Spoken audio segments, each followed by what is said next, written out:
uma vez. Quem estava aqui na semana passada me conhece. Sou a professora Nayana Costa, sou professora de língua portuguesa, redação, interpretação, gramática e todas as frentes possíveis aí das linguagens.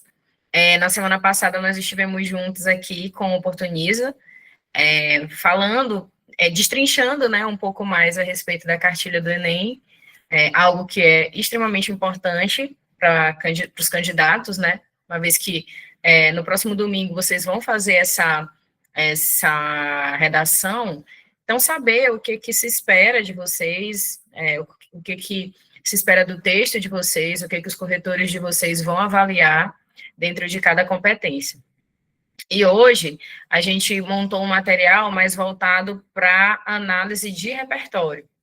Então, o que é uma coisa que é bem importante para a competência 2 e para a competência 3 que a gente viu na semana passada? O repertório sociocultural de vocês. E esses repertórios socioculturais dizem respeito a tudo que vocês conhecem, toda a bagagem cultural de vocês, que foi aí sendo montada ao longo da vida de vocês. Então, tudo que vocês puderem, que for de conhecimento geral, né, de mundo, que vocês puderem relacionar ao tema de vocês, constitui-se um repertório. Só que existem os repertórios que nós chamamos de repertório de autoridade, que são os repertórios legitimadores. Mas antes da gente falar disso, a gente vai tentar aqui fazer uma análise por eixos temáticos. É óbvio que, infelizmente, a gente não tem tempo para tratar de todos esses eixos temáticos, mas a gente vai conseguir aqui falar de pelo menos alguns, né, que são os mais importantes, que são esses 4 primeiros aqui. Então, o que a gente tem aqui que são considerados eixos temáticos, ou seja, os temas, eles vão seguir por esses eixos. Primeiro são as questões sociais, inclusive os últimos Enems, as últimas redações Enem têm batido bastante, né, na questão do eixo social. Temos a cultura e arte, meio ambiente, tecnologia e economia, saúde, direito e cidadania, educação e ciência. Então, todos esses eixos aqui, eles são eixos que cujos temas podem caminhar, né, por esses eixos. Então, a gente vai tentar aqui analisar pelo menos 4 desses, que são os que a gente chama de macroeixos, que são aqui os ditos mais importantes, né, os que englobam várias temáticas. Começando pelo eixo social, é importante que vocês saibam o que são essas minorias. Por quê? Quando a gente fala de tema de redação Enem, esse tema vai girar em torno de um problema, é uma problemática. E aí, esse texto vai querer a sua visão crítica a respeito desse problema, as causas, as consequências, os desafios, os possíveis caminhos para resolver esse problema. E, se a gente está falando de eixo social, a gente está falando de sociedade. Portanto, o que a gente precisa saber para a gente começar a entender melhor a respeito do eixo social? Primeiro, o que são as minorias? Lá na Constituição, uma cláusula pétrea da Constituição é que todos são iguais perante a lei, não havendo distinção de qualquer natureza. Então, todos precisam ser contemplados com os mesmos direitos, isso perante a lei. Então, na teoria, a gente sabe que existe, isso está na Constituição. Mas sabemos também que, na prática, isso não acontece. Então, o que é importante que saibamos? As minorias são esses grupos que sofreram processos de exclusão, sejam de ordem social, econômica, política ou etc. Além disso, constitui-se minoria também povos que estão em inferioridade numérica, inferioridade cultural, étnica, religiosa, numérica, linguística, condição psíquica, de gênero ou física. Ou seja, são essas pessoas, esses grupos, que são marginalizados ou que são desprivilegiados devido a alguma ordem de natureza deles. Então, ou eles são numericamente inferiores, ou eles são considerados, e aqui a gente vai colocar entre aspas, né, culturalmente inferiores, ou por questões étnicas, religiosas, linguísticas, questões psíquicas, de gênero, física, etc. Porém, é importante que vocês saibam que todas são assistidas por direitos, todas essas pessoas são assistidas por direitos fundamentais. Tá, então se todas são assistidas por direitos fundamentais, e mesmo assim sofrem algum tipo de exclusão, é porque algo não está acontecendo a contento. Então, quando essa Constituição, quando essa lei falha em atender a todos, surgem então as políticas públicas. E o que são essas políticas públicas? Ações e programas que são desenvolvidos pelo Estado para garantir e colocar em prática direitos que são previstos na Constituição. Medidas e programas criados pelos governos dedicados a garantir o bem-estar da população. O planejamento, a criação e a execução dessas políticas é feito em um trabalho em conjunto dos três poderes: saúde, educação, meio ambiente, habitação, assistência social, lazer, transporte e segurança. São esferas que podem ser contempladas por essas políticas públicas. No Brasil, nós temos várias, né? A gente pode citar várias aqui como exemplo. Nós temos as políticas públicas voltadas para a questão da educação, nós temos políticas públicas voltadas a auxílios, né? Recentemente, na pandemia, nós tivemos o auxílio emergencial, nós temos outros auxílios que são recebidos, por exemplo, pelas famílias, a cada filho que está matriculado regularmente na escola. Surgiu recentemente uma política pública para os estudantes do ensino médio, né, que vão aí ganhar uma bolsa para que ao final do ensino médio aquele dinheiro possa estar disponível em suas contas, ou seja, são programas, são ações que visam aí garantir, colocar em prática algum direito que porventura tenha sido retirado desse cidadão ou dessa cidadã aí ao longo da sua vida, por qualquer motivo daqueles que a gente viu ainda agora no slide anterior. E aí a gente vai para começar a questão da reflexão, né? Como enfrentar a pobreza e garantir direitos. Então, aqui a gente tem ações, né, que vocês podem utilizar, por exemplo, na proposta de intervenção de vocês. Então, de que maneira enfrentar a pobreza, de que maneira garantir esses direitos dessas pessoas que são excluídas, né, que precisam dessas políticas públicas. Então, aqui tem alguns exemplos, né? Reduzindo a corrupção, modificando as políticas fiscais, incluindo mais pessoas na força de trabalho, melhorando os serviços básicos, promovendo gestões democráticas, ampliando os investimentos na educação, dentre várias outras ações que podem ser aplicadas aqui. Esses são só alguns exemplos das que vocês podem utilizar como proposta de intervenção, caso o tema da redação de vocês seja eixo social. E aí a gente vai para o que interessa agora, né, que são os repertórios. Não que as outras coisas não interessassem, mas o foco aqui da aula, né, que são os repertórios de autoridade, ou seja, os legitimadores que vocês podem utilizar dentro do eixo social. Começando por John Rawls, ou John Rawls, tem gente que pronuncia Rawls, tem gente que pronuncia Rawls. Ele é um professor de filosofia, era, né, um professor de filosofia de Harvard, e ele tem uma teoria chamada teoria da justiça. Só antes de falar dessa teoria, pessoal, é importante que vocês saibam que repertórios de autoridade a gente constrói ao longo, né, das nossas leituras, das nossas pesquisas, das nossas análises. Então, isso aqui é basicamente alguns fragmentos dessas teorias, alguns fragmentos desses autores. A obra é muito mais extensa. Dentro de uma mesma obra, vocês conseguem encontrar diversos repertórios diferentes para diferentes eixos, para diferentes temas. Então, aqui é realmente só um recorte, né, que a gente vai fazer, relacionando agora ao eixo social. Então, o John Rawls, ele fala de uma teoria da justiça, que fala o seguinte: a justiça só será equitativa quando for construída uma sociedade democrática por meio da redistribuição de renda e do impedimento da concentração de bens e riquezas hereditárias. Para esse autor, pessoal, não existe outra maneira de construir uma sociedade democrática senão por meio da redistribuição de renda e do impedimento da concentração de bens e riquezas hereditárias. Isso conversa muito com o eixo social, porque o que a gente consegue perceber muito claramente ao analisar a sociedade brasileira é a questão da desigualdade. Então, se houver algum tema relacionado a isso, esse autor e essa teoria já pode ser utilizada aí para fundamentar os argumentos de vocês.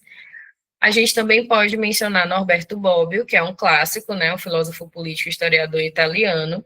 Ele tem uma obra, dentre várias, né, ele tem uma obra chamada A Era dos Direitos, e nela ele defende o seguinte: não há democracia se os direitos do homem não forem reconhecidos e protegidos. A Ana Júlia perguntou, professora, vai ajudar com o desenvolvimento? Com certeza, Ana Júlia. Esses repertórios que a gente está mostrando aqui, que a gente vai falar desses repertórios por eixos, a gente vai falar desses repertórios justamente para, na hora que vocês forem produzir o desenvolvimento de vocês, que vocês estiverem defendendo a tese de vocês, para que vocês possam fundamentar essa tese, fundamentar esse posicionamento por meio de um legitimador.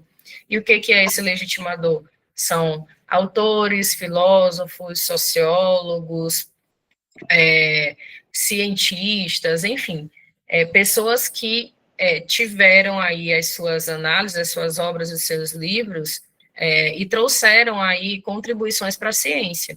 Então, por exemplo, aqui, esse Norberto Bobbio, ele tem uma obra chamada Era dos Direitos, e essa obra, ele defende, entre outras coisas, que não há democracia se os direitos do homem não forem reconhecidos e protegidos. Sem democracia, não há condições mínimas para soluções pacíficas de conflitos. Então, aqui a gente tem um defensor ferrenho da democracia. É importante isso aqui ser associado ao eixo social, porque, justamente, se os direitos do homem não forem reconhecidos e protegidos, essa sociedade não está atendendo, né, aos interesses de todos de forma igualitária, como prevê a Constituição. Tudo bem, Ana Júlia? Respondida a sua pergunta? Perfeito. Boa pergunta, Alice. Alice perguntou se eu posso já começar a minha redação, se eu já posso colocar na introdução esses repertórios. Pode sim, Alice. Lá na introdução da nossa redação Enem, é importante que você contextualize o tema antes de apresentá-lo.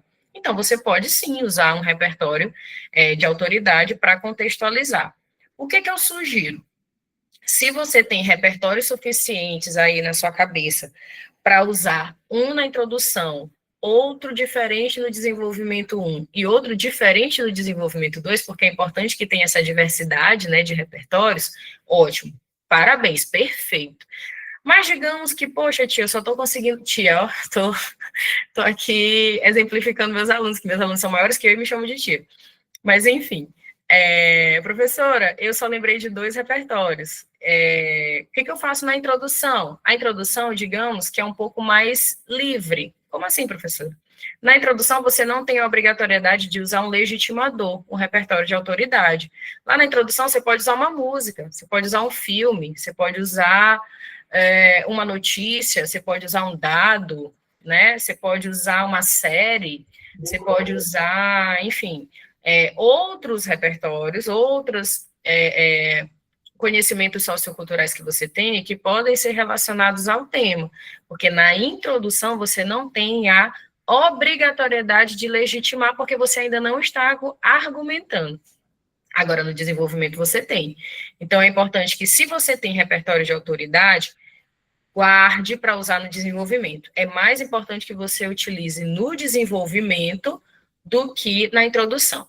A Joane está perguntando, deixa eu olhar bem aqui, Joane, a sua pergunta que sumiu aqui.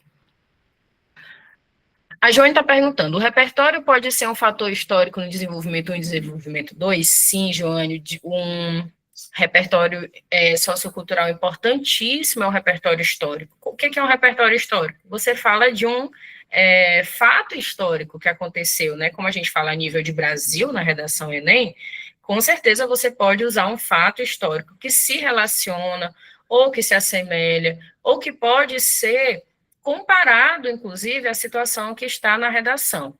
O que eu te sugiro?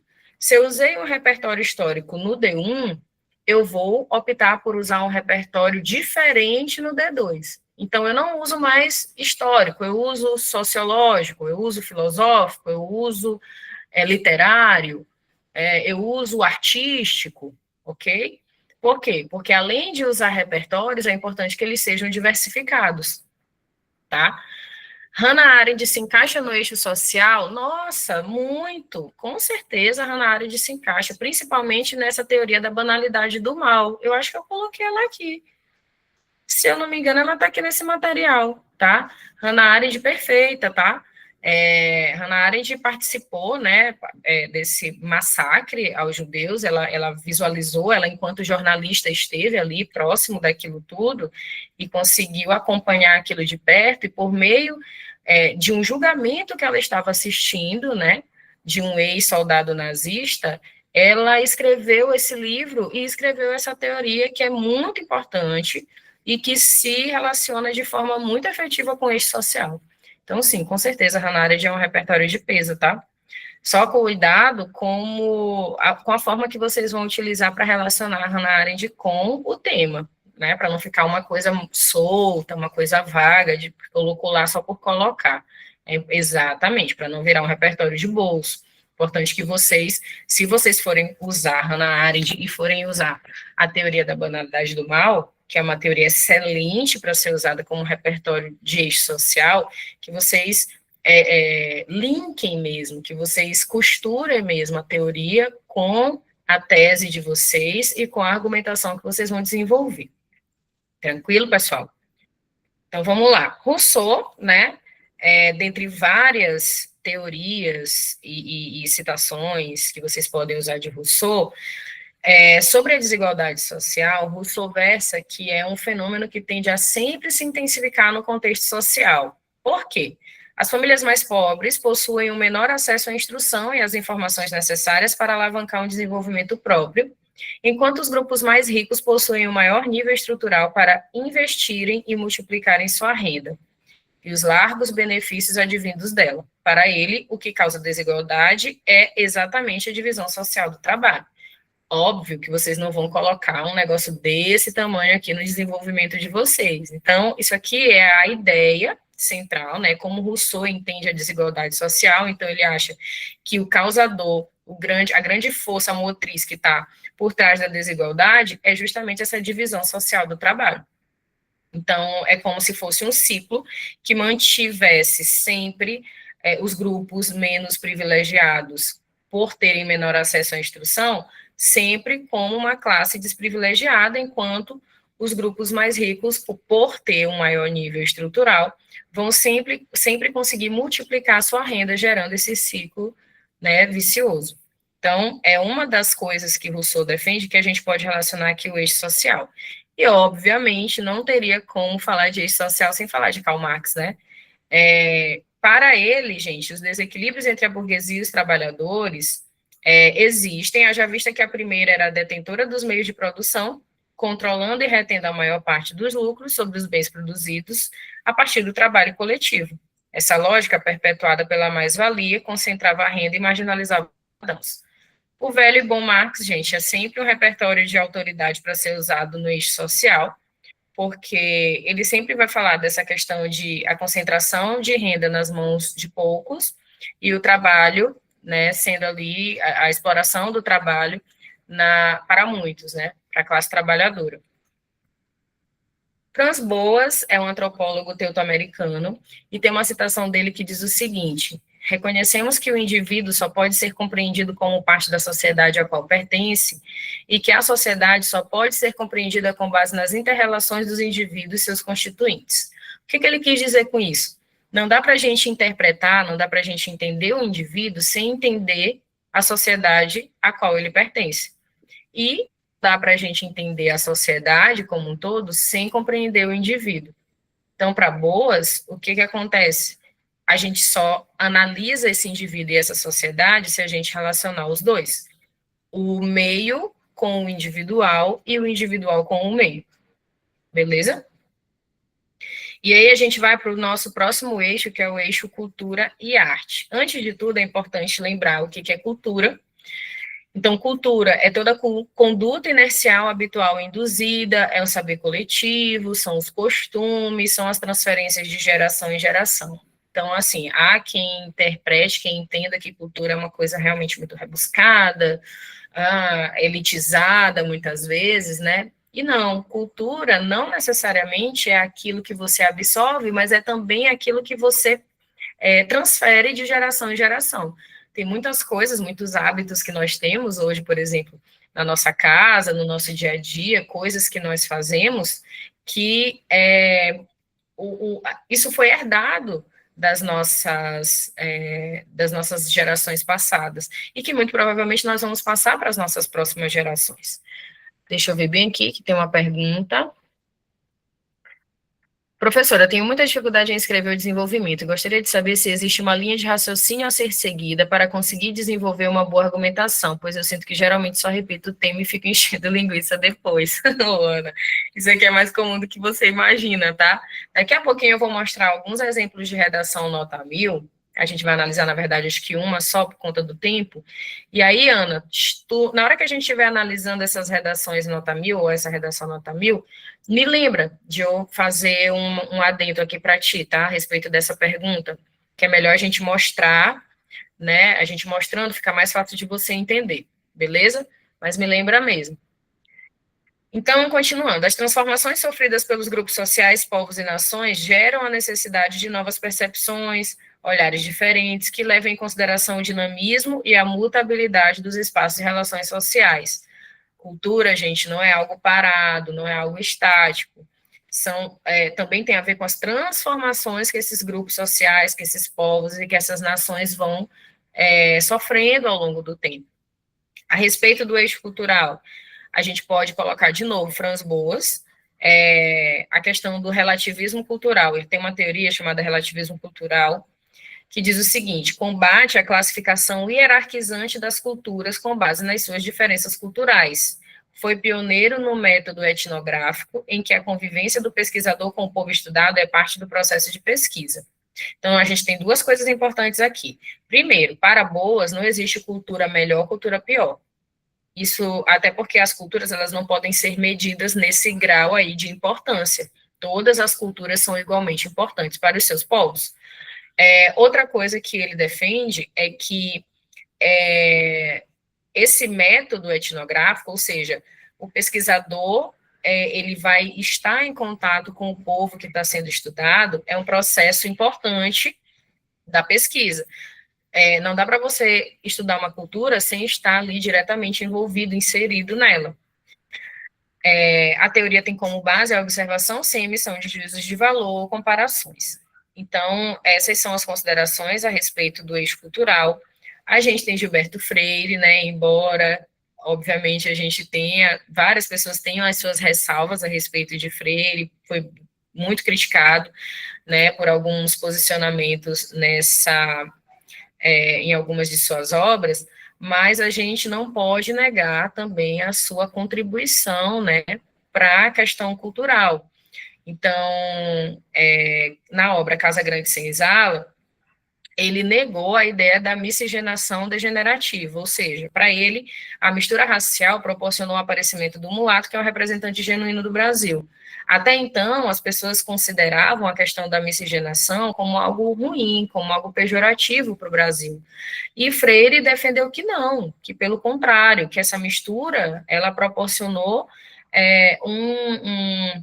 uma diversidade, uma pluralidade muito mais importantes, né, muito mais relevantes, que configuravam o que era de fato. A gente vinha aí de uma política de branqueamento, de um eurocentrismo muito forte, então Freire rompe com isso e fala, não, isso aqui é justamente o que a gente é, isso aqui é o que melhor nos representa. Então, claro, salvadas aqui as devidas circunstâncias, né, a gente precisa também reconhecer o papel fundamental que ele trouxe para a questão da análise cultural no Brasil. A gente tem também Marilena Chauí, que é uma filósofa brasileira, ela, na obra dela Convite à Filosofia, ela diz que cultura não é algo natural, é algo construído historicamente, por meio das práticas, valores, saberes e símbolos criados pelo ser humano, que também é uma outra citação, né, outro pensamento, na verdade, que a gente pode relacionar aqui ao eixo cultural. E Gramsci, Antônio Gramsci, que é um filósofo italiano, ele tem uma teoria chamada hegemonia cultural. O sistema simbólico de uma determinada cultura é uma construção social.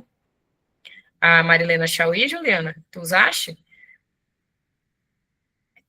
O sistema simbólico de uma determinada cultura é uma construção social e sua manutenção é fundamental para a perpetuação de uma determinada sociedade através da interiorização pelos membros dela. A violência simbólica expressa-se de uma cultura dominante. Gente, isso que Gramsci fala é muito importante. Se vocês pararem para pensar, olha, excelente, viu, Juliana? Que legal. Deve ter sido muito legal o teu trabalho. Tambor de Crioula tem uma história riquíssima, né? Principalmente aqui, a gente está no berço, né? Então, maravilha. Então, gente, o que a gente pode perceber aqui a respeito de Gramsci é uma coisa que a gente percebe ao longo da história, percebeu ao longo da história, né? Primeira providência que grupos dominantes têm para tentar silenciar grupos dominados ou considerados marginalizados ou considerados inferiores é calar a cultura deles. Vocês já perceberam isso? Então, assim, calou a cultura, basicamente você calou aquele grupo. Aquele grupo deixou de existir. Justamente por quê? Porque a cultura é a forma como você se coloca no mundo. Então, como é que brasileiro é conhecido pelo mundo? Futebol, feijoada, que mais? Rio de Janeiro, caipirinha, praia, sol, verão, cordialidade, galera mais calorosa, mais receptiva. Então, culturalmente, nós somos conhecidos como esse povo, isso com essas características. Isso é a mensagem que a gente passa para o mundo. Então, quando isso é silenciado, exatamente, Ana, quando isso é silenciado, quando a nossa cultura é silenciada, é calada, é uma forte tentativa de apagamento, não da cultura em si, mas do povo. Então, o principal meio, o meio mais eficaz de você apagar um povo, de você silenciar um povo, é apagando e silenciando a cultura dele. É isso que Gramsci está defendendo aqui na teoria da hegemonia cultural. Tranquilo? Ainda a respeito do eixo cultural, uma coisa importante, né, a se falar é que não somente autores, mas também movimentos artísticos, né, podem ser utilizados como repertório de autoridade. A gente tem aqui, por exemplo, a Semana da Arte Moderna, né, de 22, a semana conhecida, né, como Semana de 22, e lá nós tínhamos música, poesia, pintura, dança, entre outros, foram apresentados durante o período. Apesar de inspirações europeias, a proposta foi explorar a brasilidade e valorizar o território nacional como berço da inspiração cultural. Isso aqui, gente, foi um movimento de rompimento, tá? Então, o que, que a gente tinha? Um movimento artístico predominante que era o parnasianismo, que era caracterizado justamente pelo oposto, né?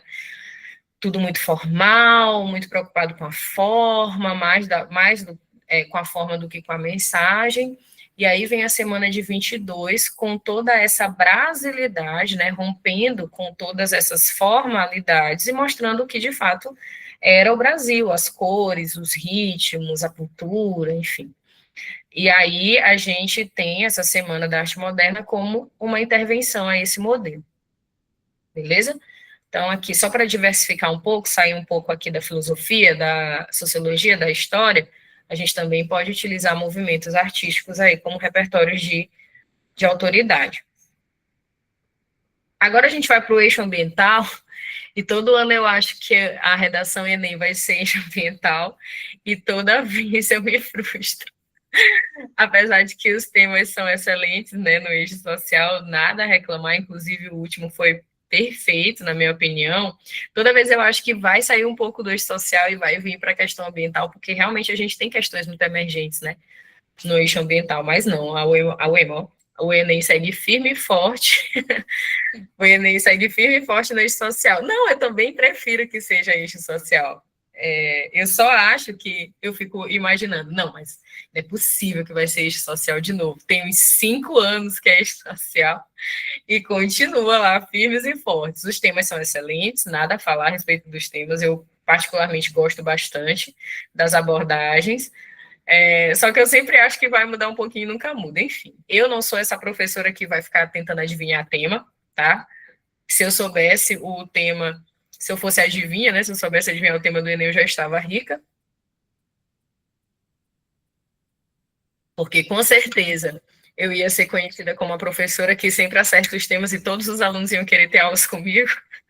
Mas ainda não sou, ainda não consigo prever os temas. Eu só realmente, toda vez, acho que vai mudar do eixo social, mas nunca muda. Então, dessa vez, eu não vou dar minha opinião. Com relação ao eixo ambiental, gente, para começar a falar a respeito desse eixo, nós temos aqui vários impactos, né? Várias ações humanas que geram, e da própria natureza também, né? Devido às questões das mudanças climáticas, etc., que também são resultado das ações humanas, várias ações que geram impactos no meio ambiente, tá? Então, aqui eu vou mencionar alguns dados a respeito de dois, né, que afetam diretamente aqui a gente a nível de Brasil. Então, falando de queimadas, quando a gente fala de queimadas, aqui são dados recentes, tá? Coisa de 23 e 24. Então, em 2024, a área queimada foi estimada em 30 milhões de hectares, ou seja, 62% acima da média histórica. Desse total, 72,7% foram em vegetação nativa, e o impacto financeiro disso gira em torno de mais de R$ 1 bilhão. Aqui são só alguns dados, tá, que a gente consegue relacionar ao impacto ambiental oriundo das queimadas. Com relação ao desmatamento, os números não são tão ruins assim. Quer dizer, continuam sendo ruins, mas a gente consegue perceber aí um cenário um pouquinho melhor, tá? Então, entre julho de 23 e agosto de 24, o desmatamento na Amazônia Legal sofreu redução de 30,6%. Então, aqui a gente não tem um crescimento, a gente tem uma diminuição. Lembrando que a Amazônia Legal, gente, toda a região norte que é coberta pela vegetação da floresta amazônica e uma parte do Maranhão também entra, tá? Nesse eixo Amazônia Legal. No bioma cerrado, houve uma queda de aproximadamente 25% em relação a 2023. Então, a gente tem números um pouquinho melhoras assim, um pouquinho significativas na questão do desmatamento, mas na questão das queimadas ainda bem alarmante. Números ainda bem ruins, inclusive acima de médias históricas. E aí, o repertório de eixo ambiental, Marx pode ser usado de novo, por quê? Na obra dele, Manuscritos Econômico-Filosóficos, ele diz o seguinte, ele defende o seguinte: o ser humano vive da natureza. Isto significa que a natureza é o seu corpo, com o qual ele precisa estar em processo contínuo para não morrer. A vida física e social do indivíduo está associada à natureza. O ser humano é parte da natureza. Isso aqui é um repertório importantíssimo, e eu trouxe para vocês porque a gente está muito acostumado a relacionar Marx a social, né, a sociedade, mas a gente também pode associá-lo a essa questão ambiental.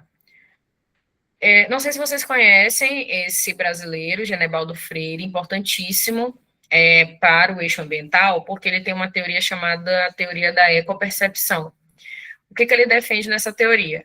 A sociedade humana vive uma falha de percepção, ou seja, assume um estilo de vida suicida, sem tempo para refletir, investe tudo em um materialismo, consumismo insaciável, e investe em coisas que logo viram lixo. Então, pessoal, o que é uma ecopercepção? É você se perceber enquanto parte desse ecossistema. O ser humano, nós, temos uma falha de percepção. Por quê? É como se a gente não se enxergasse como dentro desse ecossistema, como participante desse ecossistema. É como se o meio ambiente estivesse lá e a gente estivesse aqui. E segundo Genebaldo Freire, isso é uma postura basicamente suicida. Por quê? Porque como a gente não se entende como parte desse ecossistema, a gente começa a ter posturas que a gente acha que estarão prejudicando o ecossistema, mas estarão prejudicando a nós mesmos, visto que somos parte dele. Ou seja, aí eles citam um exemplo, né? Investe em coisas que logo viram lixo, esse consumismo exacerbado. E aí, infelizmente, a gente não tem a possibilidade de pegar esse lixo produzido por nós e jogar para fora do planeta Terra. O lixo vai ficar aqui. A gente vai ter que aprender a lidar com ele. Inclusive, diga-se de passagem, é um dos principais desafios, né? Com relação a questões ambientais, é o que fazer com os resíduos, o que fazer com o lixo que a gente produz. Então, segundo Genebaldo Freire, esse consumismo, esse materialismo insaciável é uma postura, pode-se dizer, considerada por ele como uma postura suicida. A gente tem aqui o grande Milton Santos, né, geógrafo e escritor brasileiro, acho que vocês com certeza já ouviram falar a respeito dele.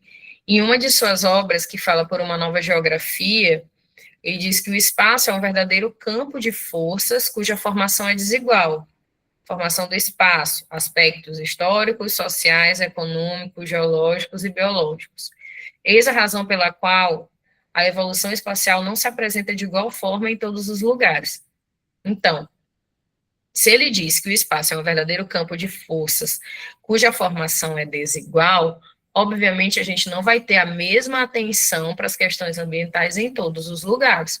Em alguns lugares, uma atenção maior vai ser dada, em outros, uma atenção menor vai ser dada. Por quê? Porque essa formação desse espaço considera vários aspectos, como os históricos, sociais, econômicos, geológicos, biológicos, etc. Então, como esses espaços, esses aspectos são diferentes nos diferentes espaços, então, obviamente, esses espaços também serão desiguais, também serão diferentes entre si. Roger Scruton, ou Scruton, é um filósofo e escritor inglês, e ele tem uma obra chamada Filosofia Verde. Defende que o meio ambiente também é uma questão política, e como tal, necessita de discussão e planejamento. Para ele, o meio ambiente é o problema mais urgente da atualidade.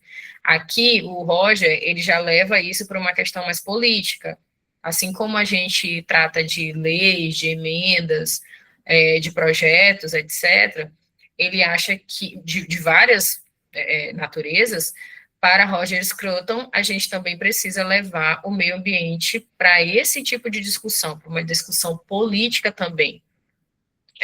Levar realmente isso a sério, como a gente leva outras questões né, que são debatidas aí no nível político.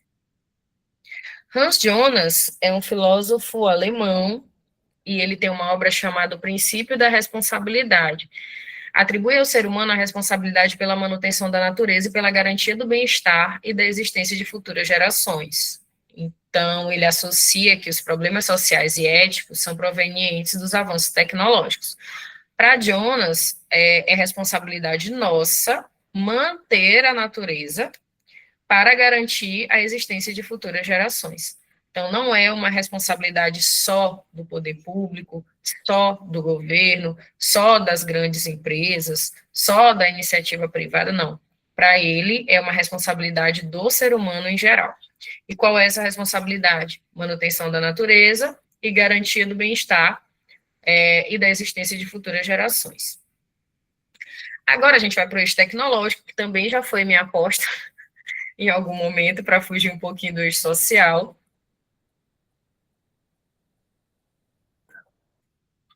Deixa eu ver se vocês estão falando alguma coisa aqui, rapidinho. Sim, tem a questão da COP30, né, que poderia aí fomentar esse tema nas questões ambientais, porém, né, o Enem sempre nos surpreendendo, sempre fugindo aí um pouquinho do óbvio.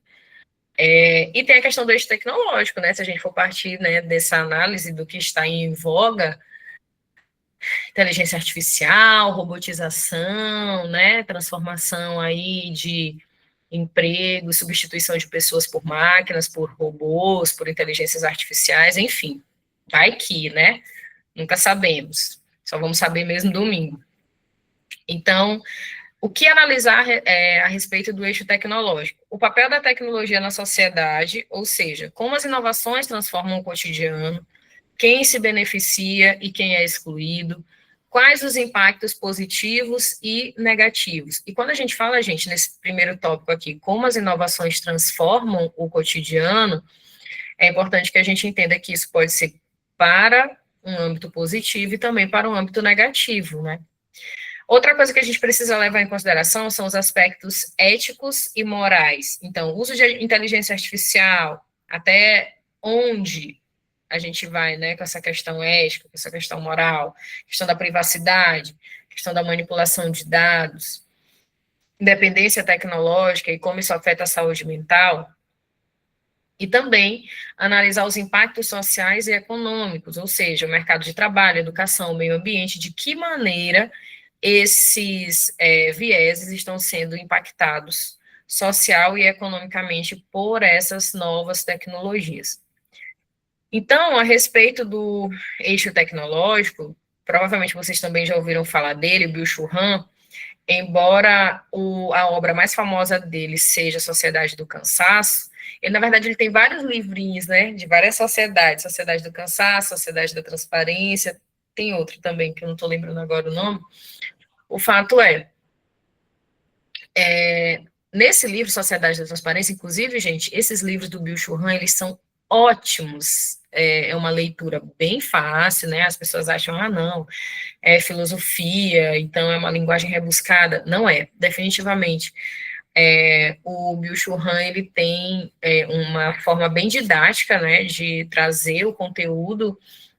Os livros dele têm uma linguagem super acessível, são livros fininhos, você consegue ler bem rapidamente, assim, entendendo mesmo, não é uma linguagem difícil, não é uma leitura complicada, é algo que realmente vai fluindo, e ele traz essas teorias dele, né, de uma forma muito acessível, de uma forma bem didática. Então, sugiro fortemente que vocês leiam os livros do Bill Churran, são excelentes repertórios que você também pode associar a vários eixos diferentes. Esse especificamente, que fala da sociedade da transparência, ele tem um conceito chamado homo digitalis. Ele diz o seguinte: o olhar contínuo e exclusivo sobre os dados torna o pensamento humano algo supérfluo, pois tudo é quantificável e igual. Nesse sentido, o homem perde seu protagonismo e dança conforme a música dos algoritmos. Gente, isso aqui é uma coisa que acontece o tempo todo conosco. O que os algoritmos das nossas redes sociais entendem? Que se a gente busca por um assunto, a gente tem interesse naquele assunto. Então, o que eles começam a fazer, os nossos algoritmos? Começam a nos bombardear apenas com aqueles assuntos que são do nosso interesse. Então, uma coisa que a gente, por exemplo, vestibulando, pesquisa bastante a respeito de, sei lá, redação Enem, um exemplo. Uma coisa que aparece demais, vou mudar aqui um pouco de assunto para sair um pouco dessa questão de Enem. Uma coisa que aparece demais para mim é cachorro.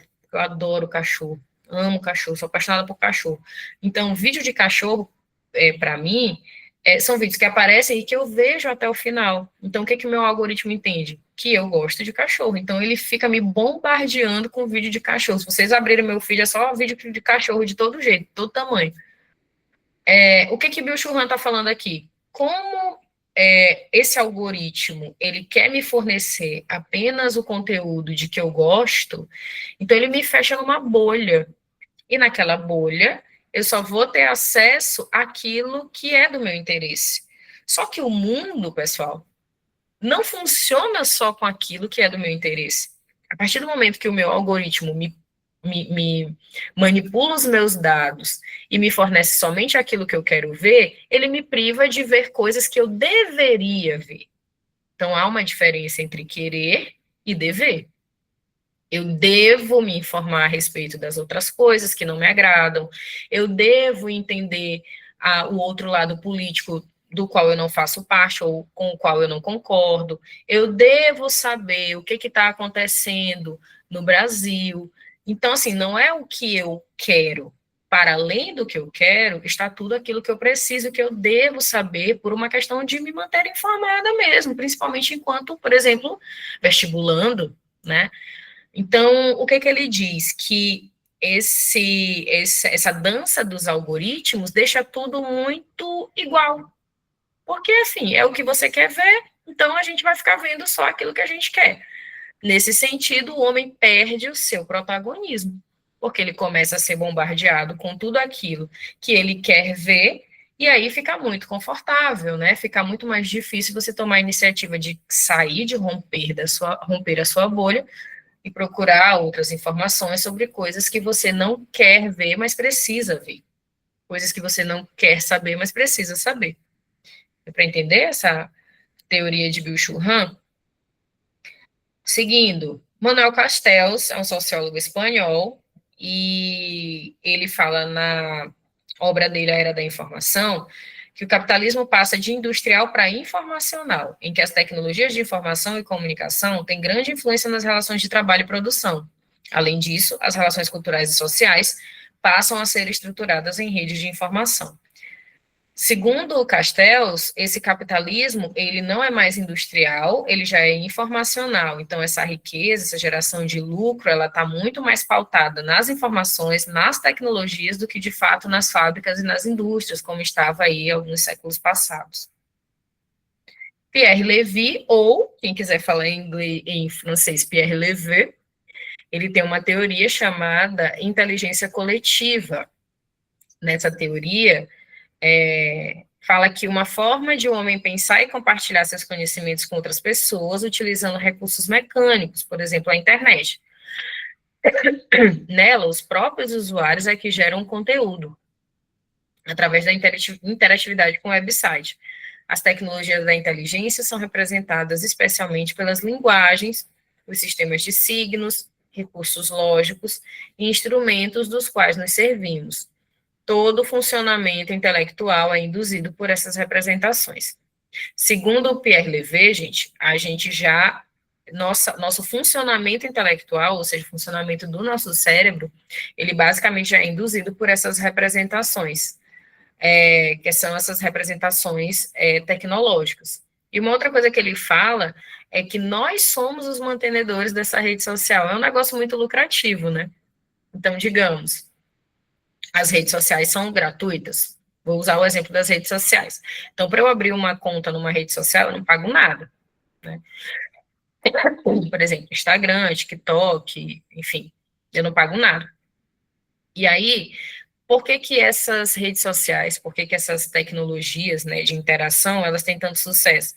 Porque quem mantém essas redes sociais vivas somos nós, os próprios usuários. Ninguém nos cobra para fazer isso, a gente faz por livre e espontânea vontade. Então, nós é que geramos o conteúdo para elas, nós é que as mantemos. É como se a gente estivesse ali fazendo o negócio da pessoa prosperar sem receber nada por isso. Vocês já pararam para pensar nisso? Então, é isso que Pierre Levy, ou Pierre Levy, defende nessa teoria da inteligência coletiva.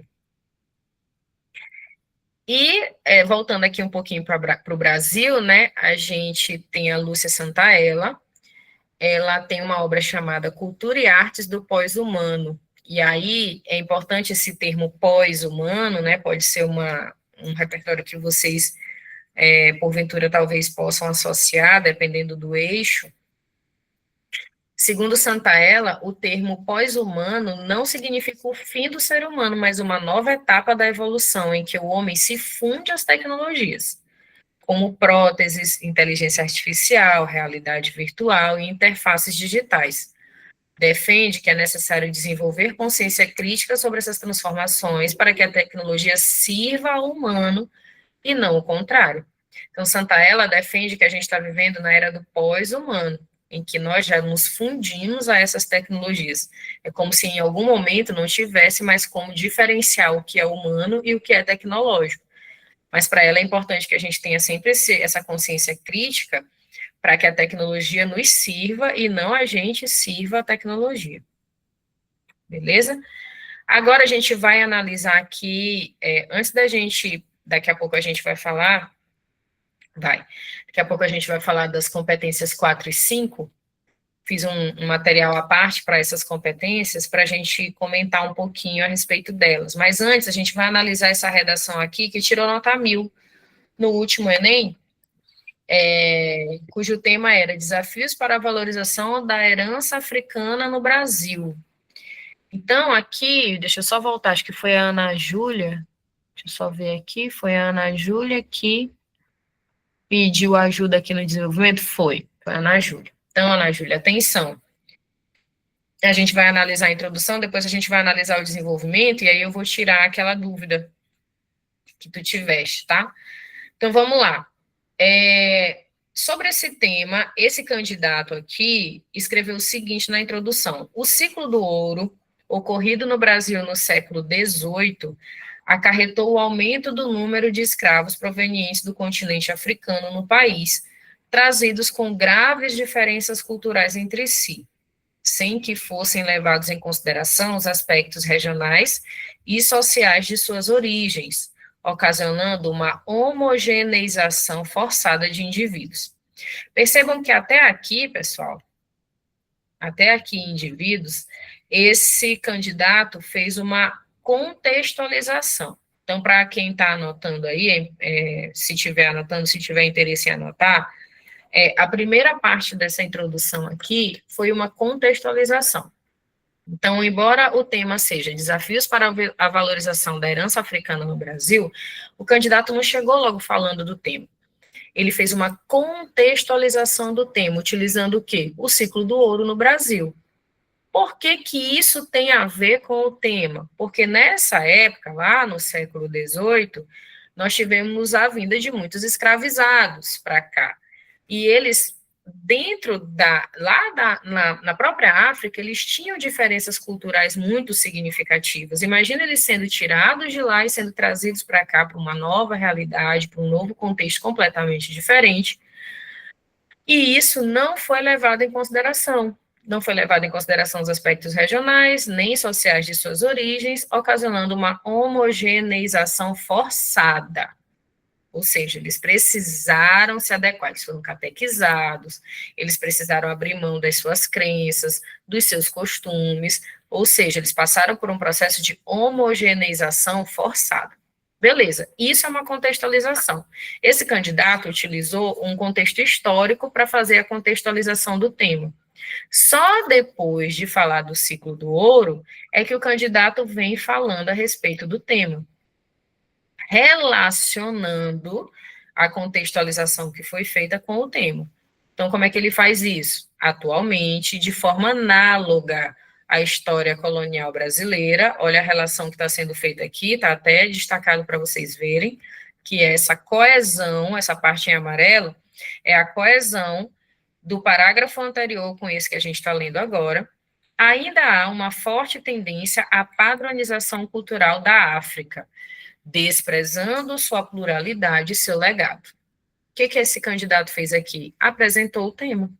Então, ele pegou o ciclo do ouro para contextualizar e relacionou ao tema, que é o tema da redação. Qual é o tema da redação? Desvalorização da herança africana no Brasil. Então, ele fala que ainda hoje isso existe. Por quê? Porque nós temos uma forte tendência a padronizar a cultura, não só da África, mas como a gente está falando da África aqui, como o tema trata da África, então o viés é africano mesmo. Assim, e a gente vai para a terceira parte da introdução. Então, a gente teve a primeira, que foi a contextualização, a segunda, que é a apresentação do tema relacionada à contextualização, e a gente vai para a terceira parte da introdução, que é a apresentação das teses. Então, assim, dois grandes desafios, afinal de contas, lembrando, o tema fala sobre desafios. Então, dois grandes desafios para a valorização da herança africana no Brasil devem ser debelados: as políticas públicas ineficazes e as falhas educacionais. Respondendo ao tema, o tema quer que você fale sobre os desafios para a valorização da herança africana no Brasil. Então, resposta ao tema são as suas teses. As teses do candidato foram políticas públicas ineficazes, então não é que elas não existam, elas só são ineficazes, e as falhas educacionais. Vamos ver como foi que ele construiu esse desenvolvimento 1. Tudo que está em amarelo aqui, pessoal, são os elementos coesivos, tá? São as partes que estão ligando as partes extraparagrafais e intraparagrafais. Então, começa assim: diante do cenário exposto, as políticas públicas ineficazes possibilitam a desvalorização do legado africano no país. O que houve aqui? Retomada da tese em relação ao tema, que a gente chama de tópico frasal. E aí já vai explicar, uma vez que elas impedem o estabelecimento concreto de uma revisão histórica pautada em mais oportunidades, proteção e visibilidade para pessoas pretas. Então, a pessoa não só relacionou o problema a políticas públicas ineficazes, como explicou o porquê. Por que as políticas públicas ineficazes, viu, Ana Júlia, isso aqui é importante para você e para quem mais tiver dúvida. Por que as políticas públicas ineficazes causam essa desvalorização da cultura africana no Brasil? Segundo o candidato, elas impedem o estabelecimento concreto de uma revisão histórica pautada em mais oportunidades, proteção e visibilidade para pessoas pretas. Se as políticas públicas não funcionam, essas pessoas pretas não vão ter a mesma oportunidade das pessoas brancas devido ao racismo estrutural. Então, continuando, agora vem o quê? A legitimação.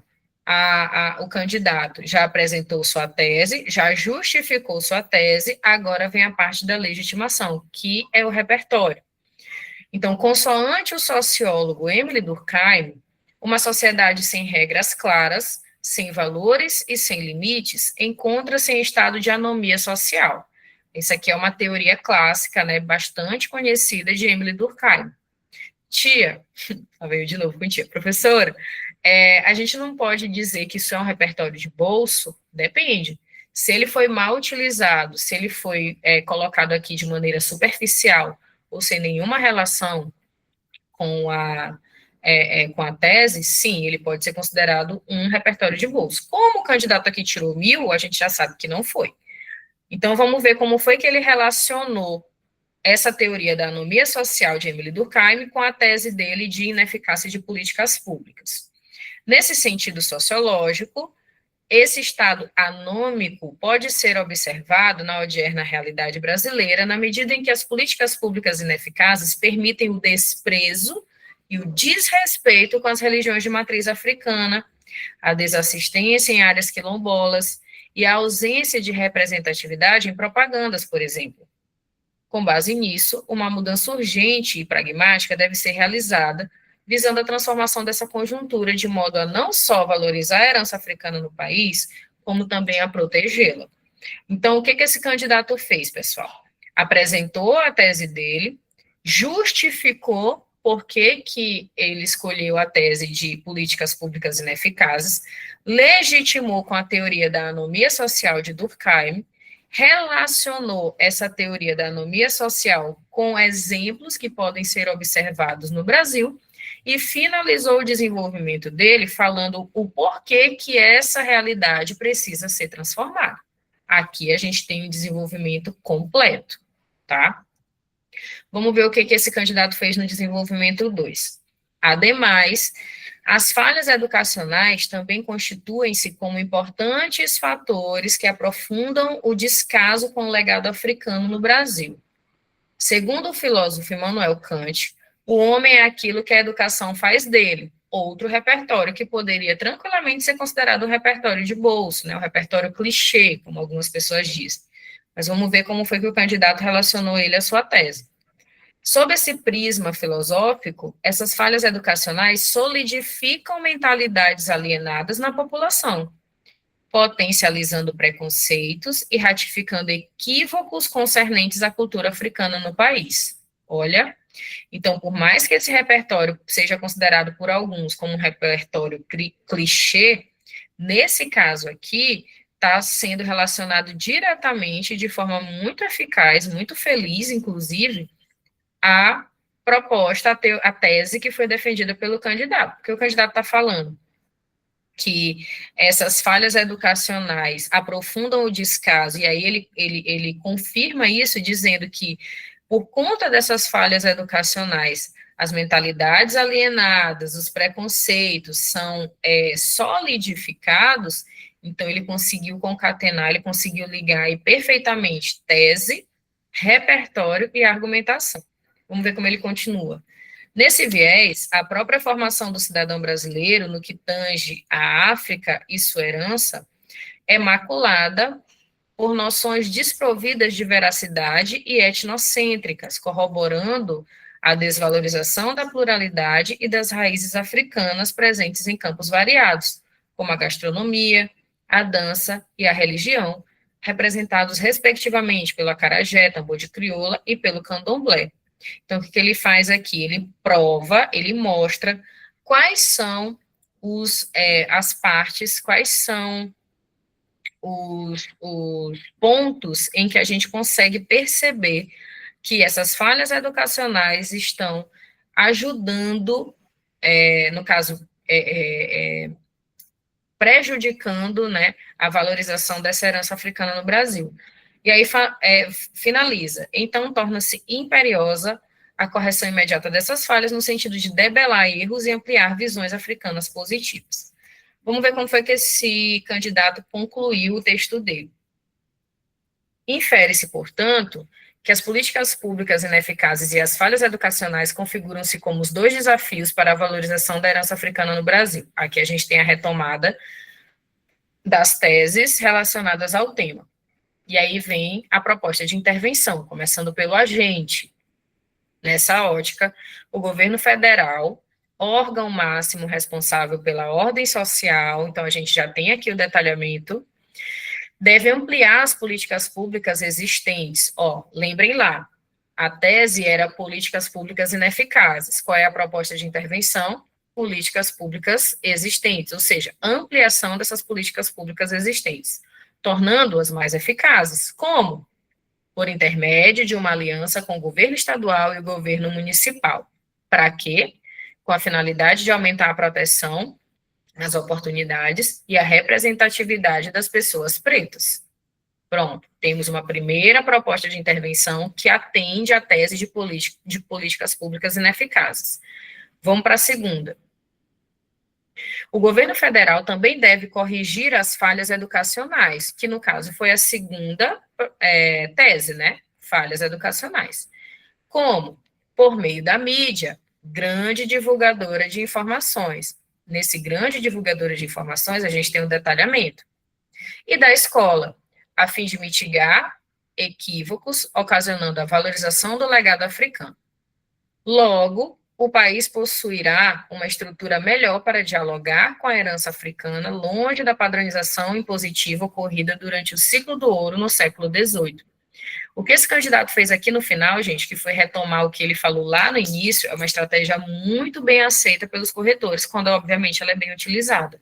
Então, se vocês puderem fechar o texto de vocês, lembrando aquilo que vocês falaram no início, é uma estratégia excelente de conclusão. Não é uma lei, não é uma regra, você pode não fazer isso e continuar tirando nota 1000, mas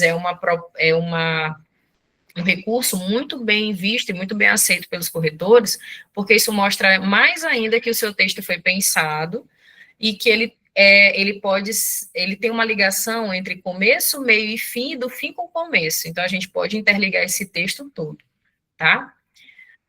Agora, eu vou aqui mostrar para vocês uma outra parte do material que diz respeito à competência 5. Vou abrir aqui rapidinho para vocês verem, que eu ainda vejo que algumas pessoas se confundem bastante sobre as responsabilidades, né? O que cabe a cada poder, sobre os agentes que podem ser relacionados aí a cada ação. Vou só achar aqui rapidamente.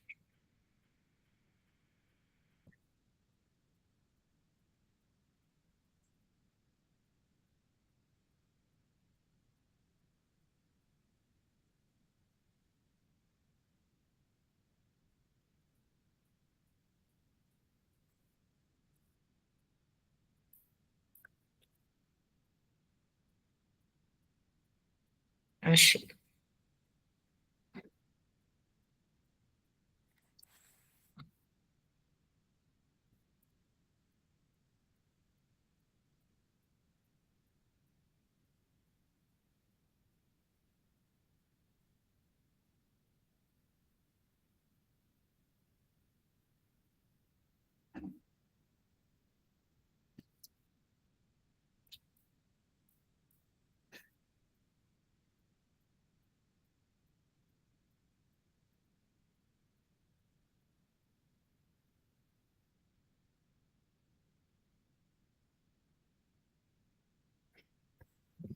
Competência que a gente falou na aula passada, vamos para a competência 5. Tá aí?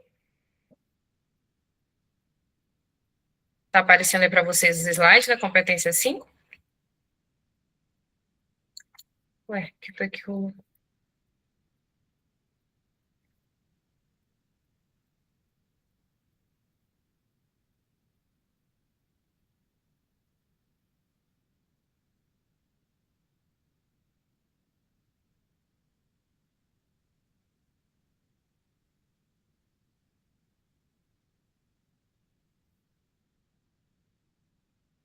Foi?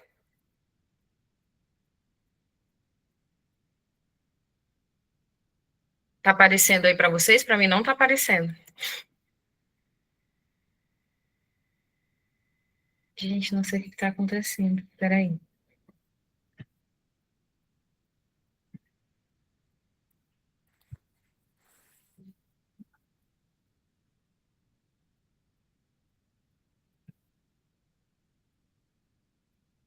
Pronto, agora foi.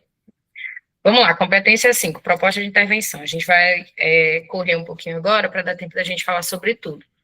Então, os 5 passos da proposta de intervenção vocês já sabem, né? Ação, agente, meio e modo, efeito, finalidade e o detalhamento. Professora, eu preciso detalhar tudo? Não. Basta que você detalhe um desses pontos aqui. Você pode detalhar a ação, você pode detalhar o agente, você pode detalhar o meio ou o modo, ou você pode detalhar o efeito e a finalidade. Geralmente, as pessoas detalham o agente, que é mais fácil, tá?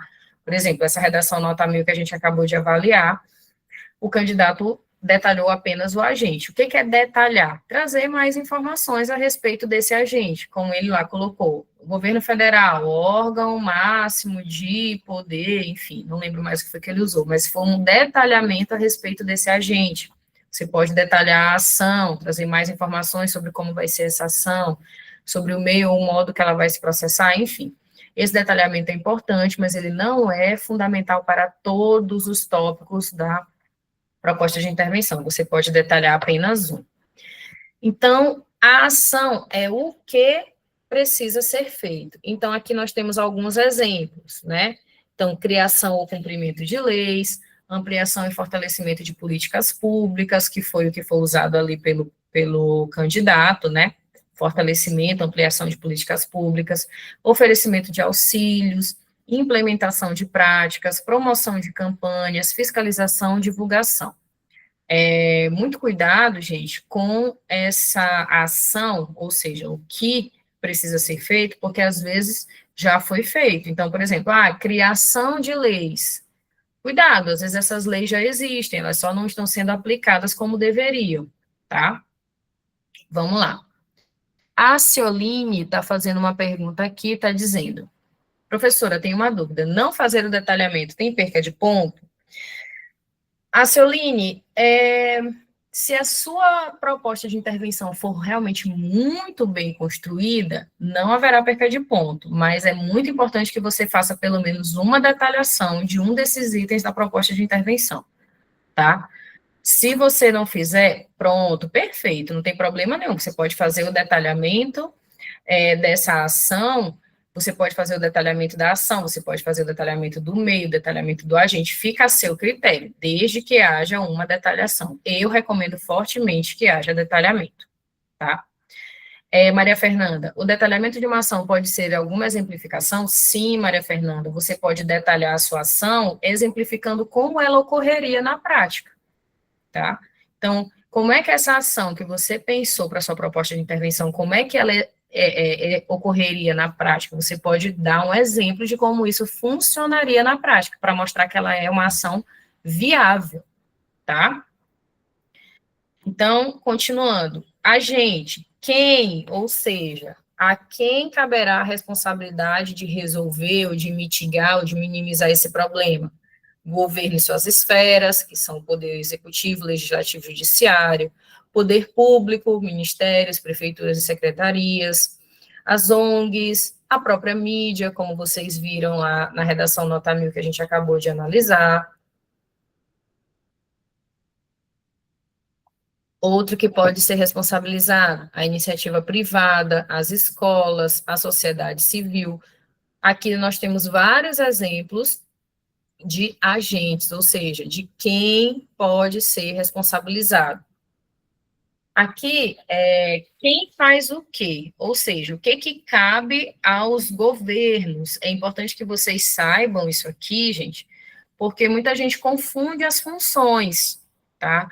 Então, o que cabe ao governo federal, que é a instância maior? as relações internacionais, criação de, aqui são só exemplos, tá? Criação de políticas públicas, investimentos, financiamento de projetos e campanhas, criação e aprimoramento de leis, garantia dos direitos humanos, administração de empresas públicas, promoção de desenvolvimento sustentável, etc. Vamos lá, temos mais dúvidas aqui. As escolas podem ser colocadas como agente isolado sem nenhum órgão maior? Não. É importante que você relacione as escolas a um órgão maior. As escolas não são instituições, por mais que elas tenham ali as suas políticas próprias de atuação, elas estão submetidas ao Ministério da Educação. Então, é importante que essa ação seja associada à instância maior, tá? Sempre fico perdida nessa parte. Posso sim, Ana Júlia, sem problema. Que parte, Ana Clara, das funções? O que cabe a quem? Pronto. Então, aqui, ó, já toma nota, já faz os registros para você não esquecer mais, tá? Então, embora sejam o governo estadual e o governo municipal estejam ali relacionados ao governo federal, né, sejam instâncias menores, eles também têm as suas responsabilidades próprias. Embora eles estejam ali subalternos ao governo federal, eles têm as suas próprias atribuições.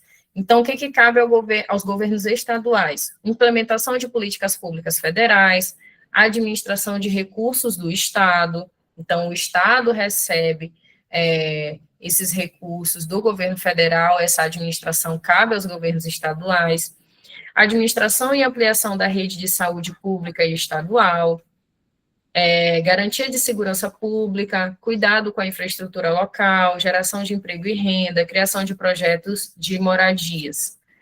E o que cabe aos governos municipais? Administração da educação básica, limpeza e infraestrutura urbana, promoção de ações ambientais, realização de campanhas educativas e culturais, criação de leis e planejamentos municipais, cuidado com a assistência social, transporte, saneamento básico, iluminação pública. Então, aqui, gente, percebam que em todos eles tem reticências, justamente porque são várias as atribuições. Aqui a gente está mencionando apenas algumas, tá? Sobre o meio e o modo. Então, aqui eu trouxe algumas formas de como vocês podem introduzir esse meio ou esse modo, que vai ser o meio pelo qual essa ação e esse agente, esse agente deverá agir com aquela ação. Então, como aquela ação vai se estabelecer? Por meio de campanhas educativas, pode ser, com o uso de plataformas digitais, a partir da capacitação de profissionais, com o uso adequado de espaços públicos, a partir da fiscalização, com o incentivo a projetos de inclusão, com o apoio da iniciativa privada, aí está aprovada, mas é privada, com incentivo a microempreendedores por meio de criação de espaços. Aqui são exemplos, pessoal, de como essas ações, de que forma essas ações deverão se desenvolver, o meio ou o modo que essas ações deverão se desenvolver na proposta de intervenção de vocês. E a parte da finalidade, que é a parte do efeito, é o que isso vai trazer de bom, que efeito positivo essa proposta de intervenção que você pensou vai trazer para a sociedade. Então, aqui eu também coloquei algumas formas de construir, né, essa parte da finalidade e do efeito. Lembrando que a finalidade é o objetivo e o efeito é a consequência positiva disso para a sociedade. Então, a fim de melhorar a qualidade de ensino, e melhorar a qualidade de ensino vai trazer o que de bom? Contribuindo para a formação de uma sociedade mais consciente. Vocês conseguem perceber? Na primeira parte tem a finalidade, tem o objetivo daquela ação, e na segunda parte tem o efeito positivo geral, ou seja, como a sociedade vai ganhar por meio dessa proposta de intervenção. Na segunda, a gente tem assim. Opa, só, vou explicar de novo. Qual é a diferença entre efeito e finalidade? Efeito é o objetivo. Aliás, perdão, finalidade é o objetivo. Então, começando aqui pela finalidade. Digamos que eu pensei lá na reformulação das políticas públicas educacionais.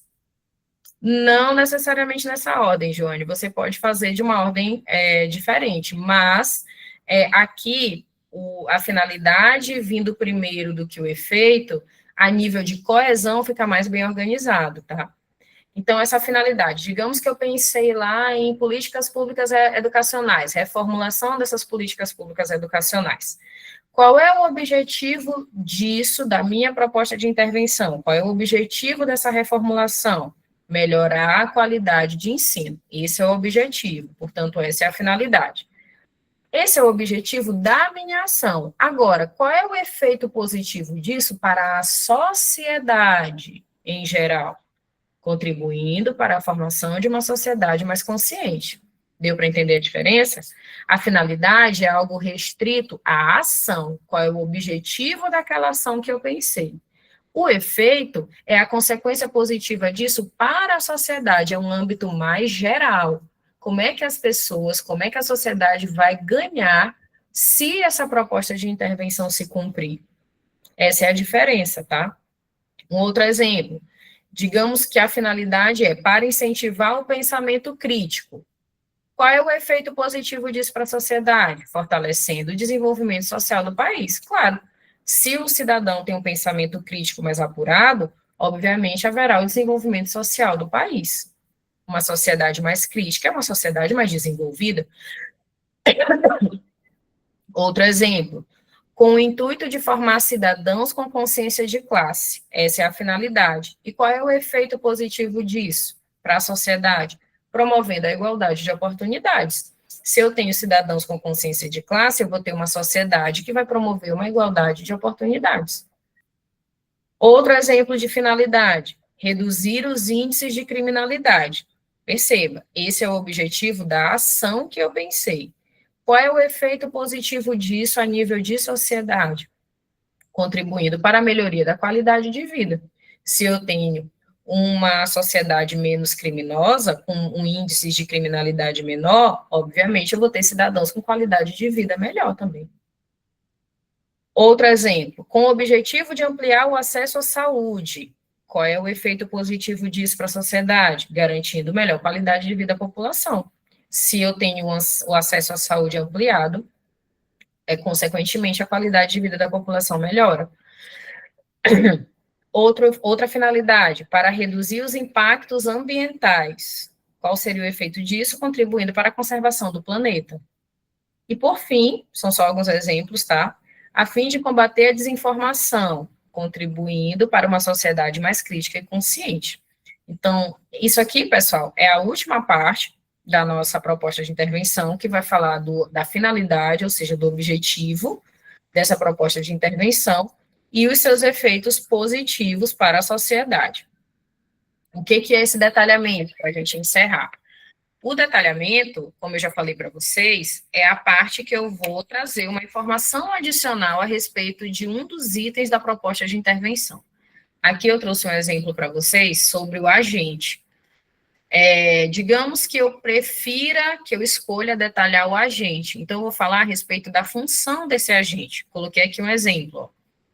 O governo, em parceria com o Ministério da Educação, órgão responsável pelas políticas nacionais de educação.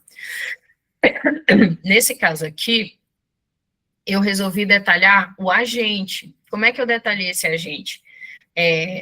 Colocando a função desse agente. O que isso mostra para o meu corretor? Que eu não estou colocando aí Ministério da Educação só porque eu estou falando de política educacional, mas porque eu sei qual é exatamente a função desse agente para a minha proposta de intervenção. Então, se eu escolher detalhar o agente, eu preciso detalhar usando a função desse agente. Se eu optar por detalhar a ação, eu vou detalhar como essa ação será feita. Então, exemplo, qual é a ação? Promover campanhas educativas nas escolas. Como isso vai ser feito? Aí vem o detalhamento, por meio da distribuição de cartazes e palestras. Então, observe, aqui a ação é promover campanhas educativas. Como isso será feito? Esse é o detalhamento, ok? Se eu preferir detalhar o meio ou o modo, eu vou detalhar por meio do instrumento. Olha o exemplo aí.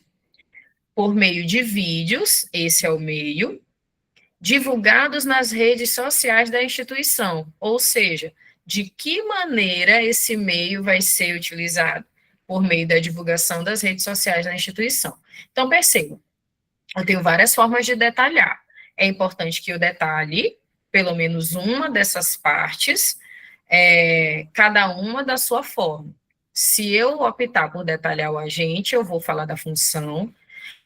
Se eu optar por detalhar a ação, eu vou falar como isso vai ser feito, ou se eu optar por detalhar o meio ou o modo, eu vou exemplificar um instrumento que eu vou utilizar para que esse meio ou esse modo seja efetivo, aconteça, tá? Uma coisa que a gente não pode esquecer de falar, gente, é sobre os direitos humanos. Por quê? Porque está lá na cartilha da redação de vocês que, em hipótese alguma, esses direitos humanos podem ser feridos. Então, nunca é demais lembrar que o que são direitos humanos, que não podem ser feridos lá na. Nenhuma parte da redação de vocês, e muito menos na proposta de intervenção. Nada que fira a dignidade humana, nada que desrespeite a igualdade de direitos. É importante que haja reconhecimento e valorização das diferenças. É importante também entender e reafirmar a laicidade do Estado, vivemos em um Estado laico. É importante também mencionar que a educação é democrática, ela é direito de todos e não só de alguns. É importante também respeitar a questão da globalização e da sustentabilidade socioemocional, tá? Isso aqui são só alguns pontos que não devem ser desrespeitados ou devem ser considerados na redação de vocês para que esses direitos humanos sejam respeitados. E aqui, bem rapidamente, quando é que eu ganho 200 pontos na competência 5? Quando eu elaborei muito bem a minha proposta de intervenção, detalhada, relacionada ao tema e articulada à discussão desenvolvida no texto. Eu posso fazer uma proposta de intervenção excelente, contemplando todos os itens, mas se ela não tiver nada a ver com a minha tese, não vai valer de nada, porque aí o meu corretor vai entender que eu fiz aquela proposta de intervenção sem conexão com o texto que eu produzi, tá? Então, meus amores, é isso. Espero que vocês tenham aproveitado bastante. Se alguém tiver alguma dúvida, por favor, esse é o momento. Alguém quer falar alguma coisa? Alguém tem alguma dúvida? Lá, eu ia perguntar uma coisa, era se você, talvez você já tenha dito, provavelmente já disse, mas eu não estava na hora. Se você pode compartilhar esse slide. Posso sim, já pediram aqui. Eu vou te mandar e aí você Massa, compartilha com eles, tá? massa, massa. Tá ótimo. Então, pessoal, é isso.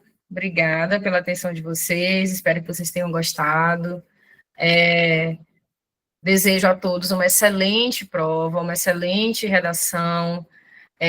Mantenham a calma, façam o projeto de texto de vocês, lembrem-se de tudo que vocês estudaram, deem uma lida na prova também, antes de vocês passarem a redação a limpo, deem uma lida na prova, pode ser que tenha ali alguma coisa na prova, algum texto, algum autor que façam com que vocês se lembrem de um repertório bem bacana para ser utilizado, e confiem aí no potencial de vocês, a primeira pessoa que tem que confiar em vocês são vocês, tá? E eu vou ficar aqui torcendo, sempre que precisarem podem contar comigo, ok? Um abraço a todos, boa noite Wesley, boa noite, professor Neto, e até a próxima. Nai, boa noite. Gente, eu tô em trânsito aqui porque eu vim resolver um pepino. Mas, Nai, muito obrigado. Obrigado mesmo. Eu pedi o slide, inclusive, para mim, né?